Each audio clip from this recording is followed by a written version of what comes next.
검찰이 오늘도 화천대유의 대주주 김만배 씨와 남욱 변호사 그리고 유동규 전 본부장과 정영학 회계사를 불러 조사하고 있습니다. 네, 어제에 이어 이틀 연속 이른바 대장동 4인방을 소환한 건데요. 자세한 내용 서울중앙지검에 나가 있는 취재기자 연결합니다. 곽준영 기자.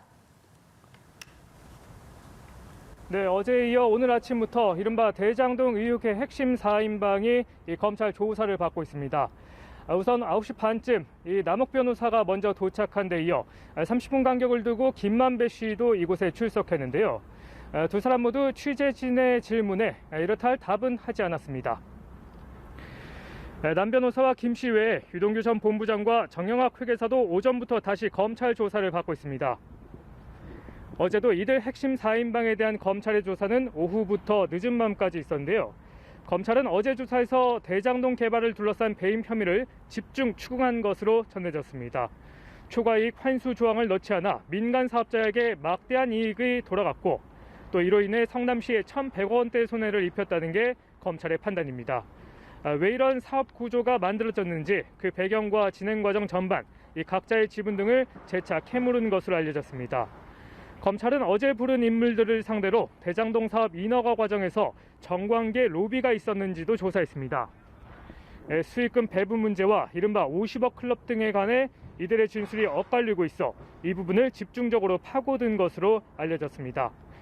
다만 일각의 관측과 달리 어제는 김만배 씨와 다른 의혹 당사자들 사이에 대질 조사는 없었는데요. 어제와 달리 오늘은 대질 조사가 이루어질 수 있을지에도 관심이 집중되고 있습니다.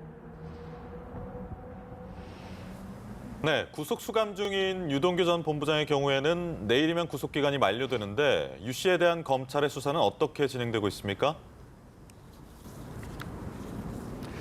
네, 그렇습니다. 말씀하신 것처럼 검찰의 입장에서 가장 급한 건 유동규 전 본부장을 재판에 넘기는 일입니다. 당장 내일이면 구속 기한이 만료되기 때문인데요. 법조계 안팎에선 어제에 이어 오늘 핵심 4인방을 부른 것을 두고 유 전 본부장의 기소 전 막판 다지기 수사 성격으로 보는 견해도 있습니다. 특히나 검찰이 집중 추궁한 배임이라는 게 이 피의자 측과 법리 다툼이 가장 치열할 수밖에 없는 혐의라는 게 중론입니다. 결국 유 전 본부장의 공소 사실을 확정하는 막바지 과정에서 검찰은 혐의를 더욱 선명하게 할 필요가 있어 보이는데요. 검찰이 내세운 녹취록은 이미 김만배 씨 영장실질심사 과정에서 그다지 먹히지 않았던 만큼 현재로선 구체적인 배임 혐의를 입증하는 게 관건입니다. 일단 유 전 본부장이 기소되면 이 대장동 의혹으로 조사를 받다가 재판에 넘겨지는 첫 인물이 될 텐데요. 검찰의 입장에선 이미 영장이 한번 기각된 김만배 씨와 체포했다가 석방시켰던 남욱 변호사 영장 청구 시기에 대한 고민도 클 수밖에 없습니다. 따라서 오늘 소환 조사에선 어제 추궁하지 못했던 내용들을 다시 한번 집중 조사할 것으로 보입니다. 지금까지 서울중앙지검에서 연합뉴스TV 곽준영입니다.